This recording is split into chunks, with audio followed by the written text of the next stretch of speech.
Fully nervous. I had been and am, but why will you say that I am mad? The disease had sharpened my senses, not destroyed, not dulled them. Above all was the sense of hearing acute. I heard all things in heaven and on earth. I heard many things in hell. How then am I mad? Hearken and observe how healthy, how calmly I can tell you the whole story. It is impossible to say how first the idea entered my brain. Once conceived, it haunted me day and night. Object, there was none. Passion, there was none. I loved the old man. He never wronged me. He had never given me insult for his gold. I had no desire. I think it was his eye. Yes, that was it. It was his eye. He had the eye of a vulture, a pale blue eye with film over it. Whenever it fell upon me, my blood ran cold, and so by degrees, very gradually, I made up my mind to take the life of the old man, and thus rid myself of the eye forever. Now this is the point. Fancy he is mad. Madmen know nothing, but you should have seen me. You should have seen how wisely I proceeded, with what caution, with what foresight, with what dissimulation I went to work. I was never trying to be a man, or to it, and every night about midnight, I turned the latch's door open so gently, and then when I had been opening sufficient for my head, it put in a dark lantern, all closed, and the light shone out. And then I thrust my head. You would have laughed to see how cunningly I thrust it in. I moved it slowly, very, very slowly, so that I might not disturb the dancing. It took me an hour to place my whole head within the opening. So far I could see as he lay on his bed.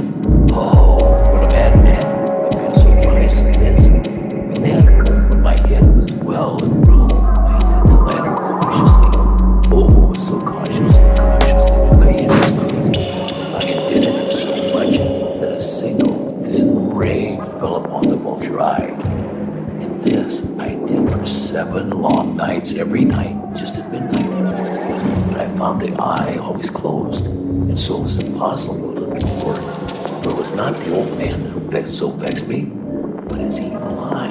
And every morning, when day broke, I went boldly into the chamber and spoke courageously to him, called him by name in a hearty tone, inquiring how he had passed the night.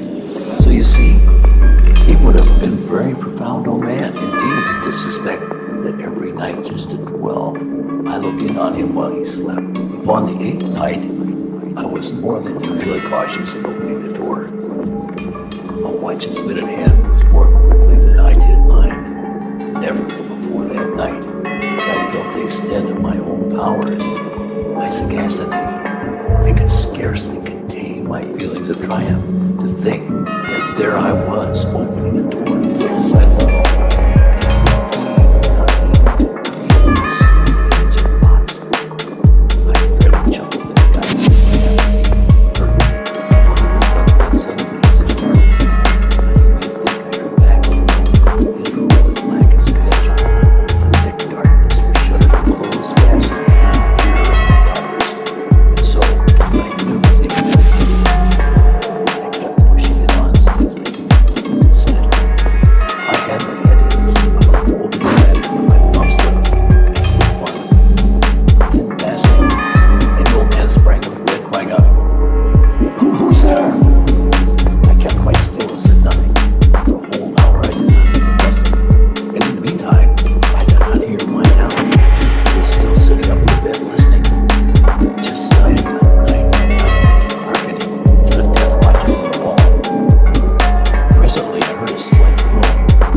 bottom of the soul when overcharged with awe. I knew the sound well. Many a night just at midnight, when all the world slept, it was welled up from my own bosom, deepening with this dreadful echo. The terrors that distracted me, I say, knew it well. I knew what the old man felt. I had pitied him, although I chuckled at heart. I knew that he had been lying awake ever since the first slight noise when he had turned in the bed. His fears had been ever since growing upon him. He had been trying to fancy them causeless, but he could not. He had been saying to himself, it is nothing but the wind in the chimney. It is only a mouse crossing the floor, or it is merely a cricket which has made a single chirp. Yes, he'd been trying to comfort himself with all the suppositions, but he had found all in vain, because death, in approaching him, had stalked with all his black shadow before him, and enveloped the victim, and it was the mournful influence of the unperceived shadow that had caused him to feel, although he neither saw nor heard, to feel the presence of my head within the room.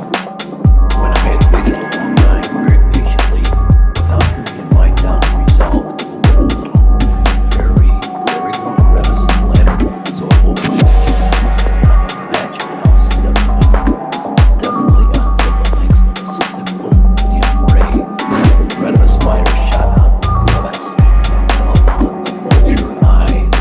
It was open, wide open, and I grew furious as I gazed upon it. I saw it with perfect distinctness, all dull, with a hideous halo that chilled the very marrow of my bones, but I could see nothing else of the old man's face or person, for I had directed the ray as if by instinct, precisely on that damn spot. And have I not told you that what you mistake for madness is the whole wakiness of the sense? Now I say, there came to my ears a quick sound, which watched me someone involved in cotton. I knew the sound well too. It was the beating of the old man's heart. It increased my fury, as the beating of a drum stimulates a soldier into courage. And yet I refrained and kept still, scarcely breathed. I held the lantern motionless. I tried how steadily I could maintain the ray upon the eye. Meantime, the hellish tattoo of the heart increased. It grew quicker and louder every instant. The old man's terror must have been extreme. It grew louder. I say louder every moment. You mark me well. I have told you that I am nervous. So I am. And now, at the dead hour, at the night, amid the dreadful silence of that old house, so strange a noise has excited me to uncontrollable terror. Yet, for some minutes longer, I refrained and stood still. But the beating of it grew louder and louder. I thought the heart must burst. And now a new anxiety seized me. The sound of me heard my neighbor. The old man's hour had come. With a loud yell, I threw open the lantern and leapt into the room.